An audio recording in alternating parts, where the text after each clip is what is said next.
Guys, baon serye, panoorin niyo ako kung paano gumawa ng almondrigas. Hey guys, welcome back to my channel and this is Ellen. Magluluto tayo ng almondrigas. From the meatballs that we made, ayan, magluluto tayo ng almondrigas with patola. Bali, 2 patola ito. Medyo bata pa naman siya. Tsaka masisira na kasi siya. Yung patola niya is yung makinis. Kaya ayan, madali lang yung buhay ng balat niya. So, meron tayong 2 balot ng miswa. Meron tayong sibuyas at garlic. Magagamit din tayo ng pork cubes. Gagamit tayo ng pork cubes, patis, paminta, at konting mantika. Tara, mag-isa na tayo. Keep on watching, guys. Ayan guys, magpapainit lang tayo ng mantika at magigisa na tayo.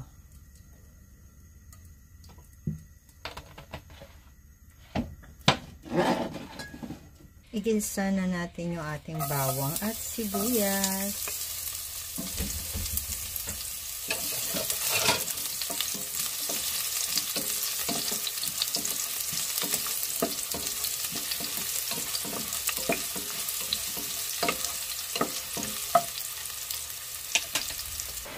Maglagay na tayo ng water.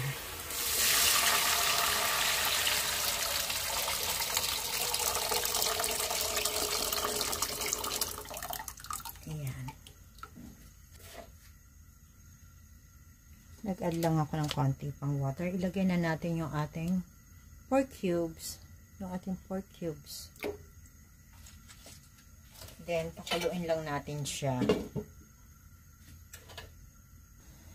Ayan guys, kumukulo na. Kailangan kulong-kulo siya bago natin ilagay yung ating mga meatballs.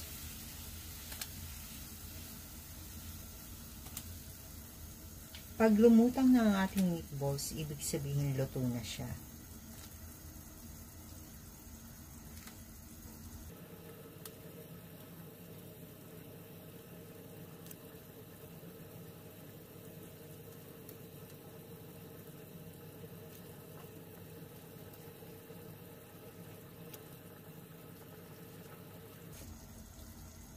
So, ganyan yung meatballs natin.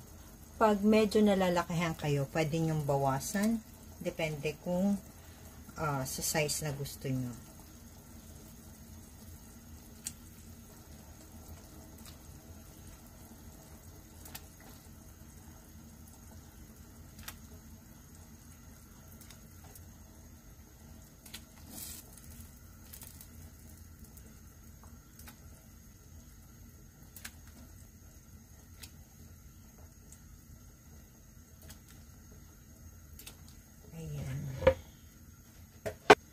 Ngayon guys, pwede na tayo maglagay ng paminta.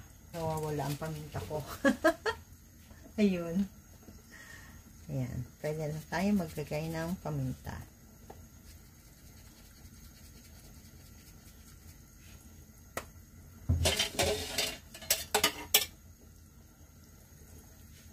Hintayin lang natin lumutang yung ating meatballs. Kasi pag hinalo natin yan ng ganyan, baka madurog. So, lalagay na rin tayo ng patis. Lagay tayong patis, ha?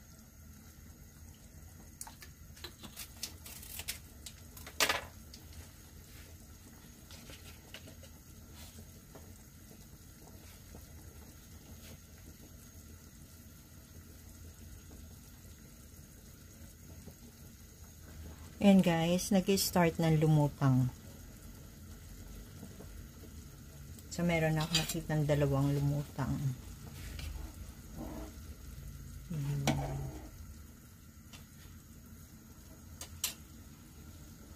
Pag lahat na nakalutang, pwede na natin ilagay yung ating miswa at ang ating patola. Then, tikman na natin. Matamis kasi ang patola.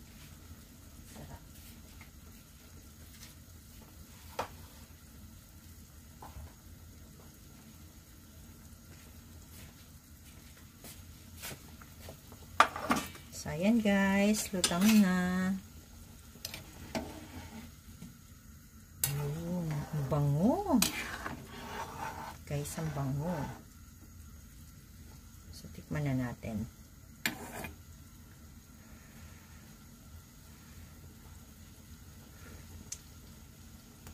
Sarap. Lagyan na muna natin yung ating miswa.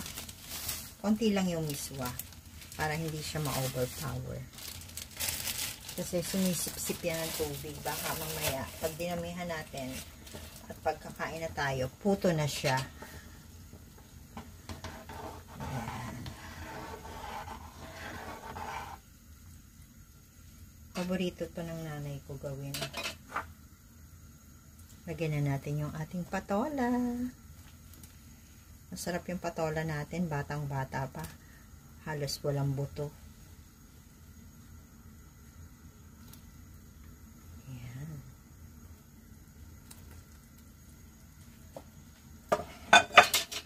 Konting luto lang yung patola.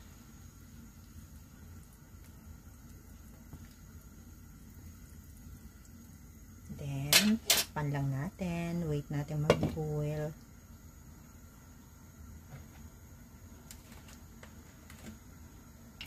Maglalagay lang ako ng konting-konting nor liquid seasoning. About 1 tablespoon.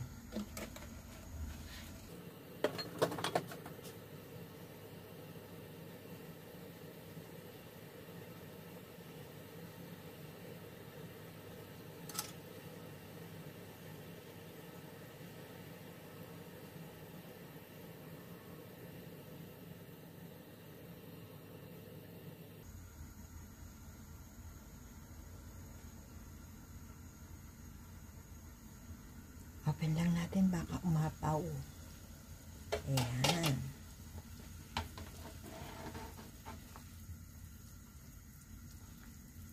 Saglit na saglit lang lutuin tong tong patola. Pag kalagay mo, ilang kulo lang, pwede na. Pinaghiwa-hiwalay ko lang kasi magkakadikit. Okay. This is done.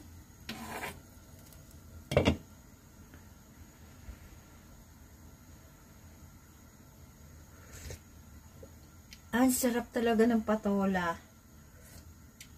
Grabe.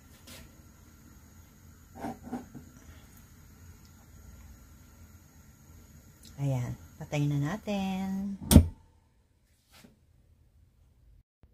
Guys, ito na po ang ating almondigas. Ayan. Sana po ay nagustuhan nyo ang video na to. And if you do, please click like, share, and subscribe na po kayo sa channel ko if you haven't subscribed yet.